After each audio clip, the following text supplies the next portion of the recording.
आप में से, हाँ प्लीज बताइए। गुरुजी, दुलार चंद यादव की हत्या हुई, चुनाव आयोग के कहने पर गिरफ्तारी हुई, सुशासन कहाँ है?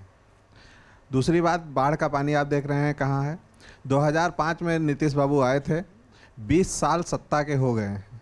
20 साल में बच्चा पैदा होता है और नौकरी के लिए तैयार हो जाता है, तो रोजगार कहाँ है? किस तरीके की बात कर रहे हैं? और इनके नेता जो जा रहे हैं वो टोपा इस पे उस पे बात कर रहे हैं, कोई कट्टे बात कर रहा है, विकास के मुद्दों से भटकाने का काम। ठीक है, एक वीडियो मैंने देखा बिहार से, उसमें एक आदमी कह रहा था कि भैया ये जो पन्नी वन्नी बेचते हैं ना, वो 16,000 रुपए का फोन रखें, ठीक बात। हमें नौकरी नहीं चाहिए, हम जंगल राज के खिलाफ लड़ेंगे। तो ह्यूमन साइकोलॉजी जिस चीज पे सबसे ज्यादा पूरे देश साहब ये इम्पैक्ट कर रहा है, ये ग्राउंड में ये बात बहुत इम्पैक्ट कर रही है, इसीलिए वो हर मन से इस बात को दोहराने को, ऐसा थोड़ी ना है। बिल्कुल बिल्कुल कुछ तो रीडिंग उनके पास इतने सारे सिस्टम्स हैं जो उनको बता रहे हैं, फीडबैक दे रहे हैं, ग्राउंड का फीडबैक आ रहा है, अपने लीडर से, अपने ग्राउंड वर्कर से फीडबैक ले रहे हैं वो कि कौन से मुद्दे का इम्पैक्ट पड़ रहा है। जब उन्होंने कहा होगा साहब ये जंगल राज वाला लोगों के जहन में उतरा, उनका साहब जंगल राज ही उठाओ, तो ये बहुत सोची समझी रणनीति के तहत हो रहा है। बहरहाल आगे बढ़ते हैं, दूसरा मुद्दा लेते हैं। सीमांचल में धुआंधार प्रचार कर रहे ओवैसी ने तेजस्वी यादव को चैलेंज किया है। ओवैसी ने कहा है तेजस्वी यादव आजकल तुम आसमान पे उड़ रहे हो, बहुत जल्द, जी हां बहुत जल्द जमीन पर आओगे। ओवैसी ने ऐसा इसलिए कहा क्योंकि तेजस्वी ने ओवैसी को चरमपंथी कहा था।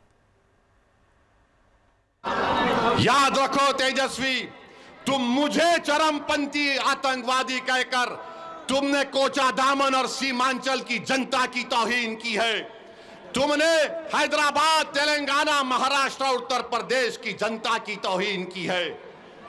तुम्हारी यह ज़हनियत है कि जो तुम्हारे सामने नहीं झुकता, जो तुम्हारे सामने नहीं बिकता, जो तुम्हारे बाप से नहीं डरता, तुम उसको चरमपंथी कहते हो। अवध ओझा साहब, ओवैसी साहब पे आप कुछ खास कहना चाहेंगे? मतलब इस देश में मुस्लिम नेता के रूप में ओवैसी साहब एक बहुत ही पढ़े लिखे और बहुत ही मंजे हुए राजनेता हैं। मैंने उन्हें मुसलमान के पक्षों को बहुत ही शक्तिशाली रूप में रखते हुए देखा, खासकर पार्लियामेंट में।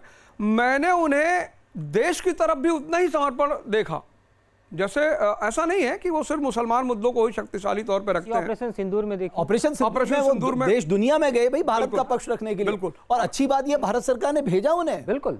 और मैंने उनकी जब भी डिबेटें सुनी है, वो बड़े ही तार्किक किस्म के नेता हैं, पढ़े लिखे हैं, बहुत अच्छे बैरिस्टर है, शायद लंदन में पढ़े।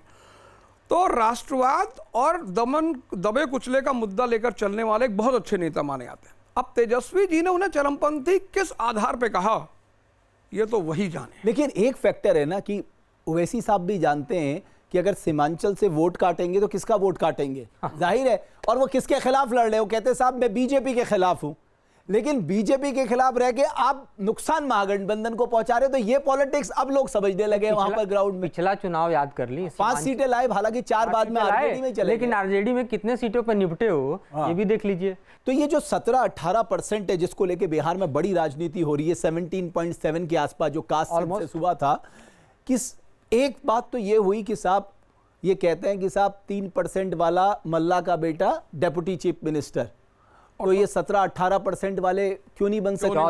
14% वाला सीएम, 3-3.5% वाला डिप्टी सीएम और 17-18% वाला दरी बिछाने वाला। इस पर आप जरा प्रकाश डालिए। नहीं, ये बड़ा जायज मुद्दा है। ये मुद्दा और लोगों के दिमाग में कनेक्ट करता है। अच्छा, पिछले 10 सालों में कुछ लोग हैं जो अपने वर्ग के युवाओं के नेता बन के उभरे हैं। हम ओवैसी जो को देखें तो जो युवा मुस्लिम वर्ग है उनके बीच में इनको बड़ी मान्यता मिली है।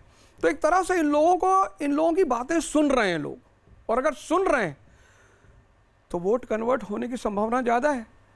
और ये जो तर्क इन्होंने दिया ओवैसी जी ने कि साहब 14% वाला सीएम, कितना लॉजिकल बात है ये, और 3% वाला डिप्टी सीएम और 17% वाला दरी बिछाने वाला, ये एक क्वेश्चन मार्क है MY फॉर्मूले पर कि मुस्लिम यादव आपके 2 पिलर हैं।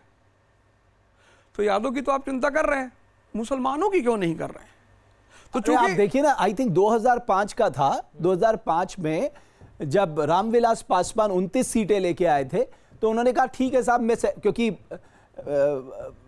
किसी एक को मेजॉरिटी नहीं मिली थी गठबंधन को, और ये किंग मेकर बन गए थे रामविलास पासवान, तो इन्होंने शर्त रख दी थी। हालांकि उसके पीछे भी उनकी रणनीति थी, वो दलित और मुस्लिम गठजोड़ बनाने का सपना देख रहे थे, लेकिन वो बात बनी नहीं। तो अभी चिराग पासवान भी इस बात का जिक्र कर रहे थे, हमारे पिता ने तो अपना राजनीतिक कैरियर अपनी पार्टी को दांव में लगा दिया मुसलमान को मुख्यमंत्री बनाने के लिए। तब भी मुसलमान आरजेडी से अलग, लेकिन तब भी मुसलमान, ठीक कह रहे, आरजेडी से अलग नहीं हुआ। तो इस बार भी आपको लगता है कि पिछली बार सीमांचल में जरूर ओवैसी साहब का फैक्टर चला, इस बार इतना आसान नहीं होगा?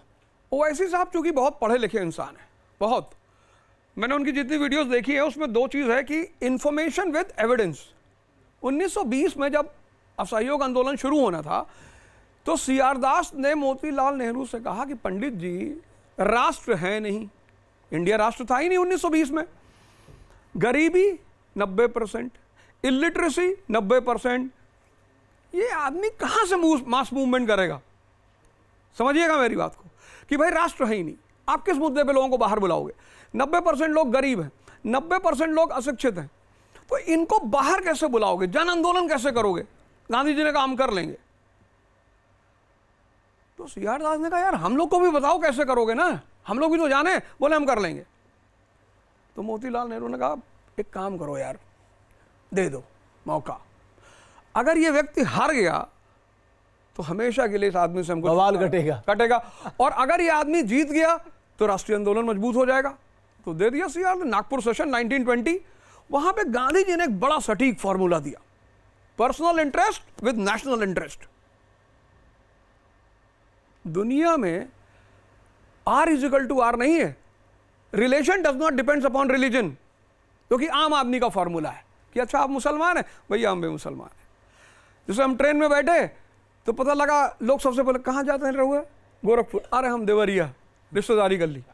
लेकिन एसी फर्स्ट क्लास में कोई किसी से बात नहीं करता, क्योंकि जो एरिस्टोक्रेसी है उसके लिए है R equal to I, relation depends upon interest. मुझे ऐसा लगता है कि ओवैसी साहब मुसलमानों के बीच इंटरेस्ट पैदा कर रहे हैं, जोड़ रहे हैं कि देखो तुम 17% होके भी डिप्टी सीएम के हकदार नहीं हो। प्रसाद यादव अमूमन अपने परिवार के साथ दिखाई देते हैं, लेकिन अब हम जो तस्वीरें आपको दिखा रहे हैं, आप देख सकते हैं, वो निकल कर आए हैं महागठबंधन के चुनावी प्रचार के लिए। महागठबंधन के पक्ष पे ये पूरी भीड़ जो आप देख रहे हैं, इसका नेतृत्व लालू प्रसाद यादव कर रहे हैं। अहम सवाल सबसे यही है, क्या लालू प्रसाद यादव के इस चुनाव में एंट्री करने से क्या ये माहौल बदलेगा और गठबंधन के पक्ष पे, महागठबंधन के पक्ष में हवा बन पाएगी? लालू यादव बिहार में सामाजिक न्याय के सबसे बड़ा चेहरा है। लंबे समय से बीमार चल रहे लालू प्रसाद यादव आज चुनाव प्रचार में उतरे। पटना में आरजेडी उम्मीदवार के पक्ष में रोड शो भी किया।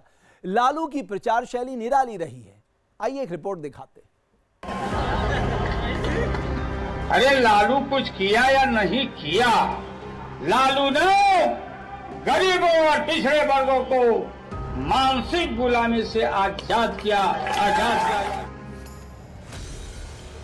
3 दशक से ज्यादा गुजर गए, लेकिन बिहार की सियासत में लालू फैक्टर असरदार है। कितना असरदार है, इसका सबूत दिखा दानापुर की सड़कों पर। दानापुर में आरजेडी उम्मीदवार रीतलाल यादव के प्रचार में जब लालू यादव उतरे तो उनकी एक झलक देखने के लिए जन सैलाब उमड़ पड़ा।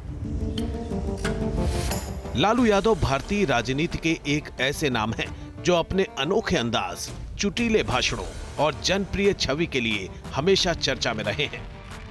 90 का पहले वाला जमाना नहीं है, इन 90 के बाद वाला जमाना है। और हमने कहा कि जब तबला बजेगा धीम धीम तो एक आदमी पर बैठेगा 3-3। ये लड़ाई है बैकवर्ड फॉरवर्ड। बेमिसाल हास्यबोध, गंभीर और कठोर बात को भी चुटकुले के अंदाज में बोलने की अलहदा शैली बिहार में सामाजिक न्याय का ऐसा चैंपियन जिसे समर्थक मंडल राजनीति का मसीहा मानते हैं तो विरोधी जंगल राज का चेहरा। भाइयों बहनों,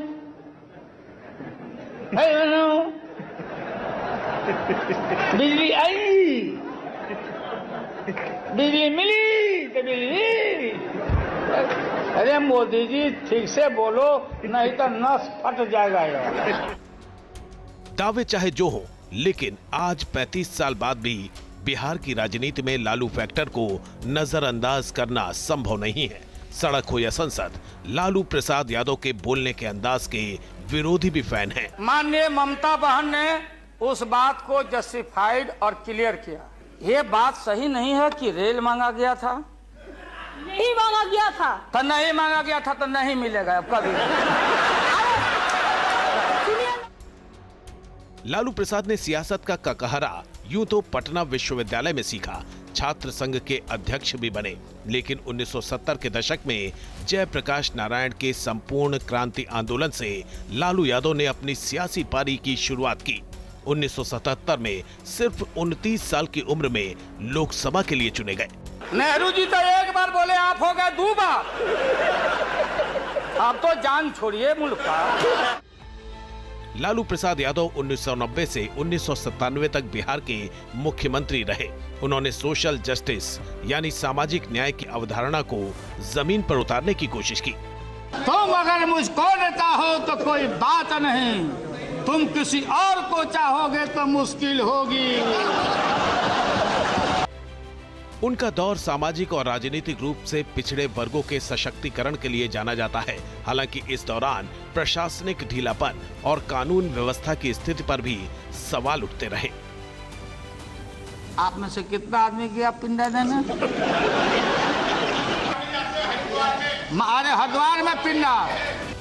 संसद में बतौर रेल मंत्री उनका चुटीला अंदाज खूब तालियां बटोरता था। बोला कि हम स्मार्ट सिटी बनाएंगे। लालू को स्मार्ट सिटी नहीं चाहिए, स्मार्ट गांव चाहिए, स्मार्ट गांव चाहिए हमारा। लागल झुलनिया में धक्का बोलम कलकत्ता चला। लालू यादव का नाम चारा घोटाले में आया, जिसमें सरकारी खजाने से करोड़ों रुपए की हेराफेरी की गई थी। इस घोटाले के चलते उन्हें जेल जाना पड़ा। हालांकि उन्होंने हमेशा इसे राजनीतिक साजिश बताया। ज्यादा फूटे वाला है वो, जादुए के बेवकूफ समझता है।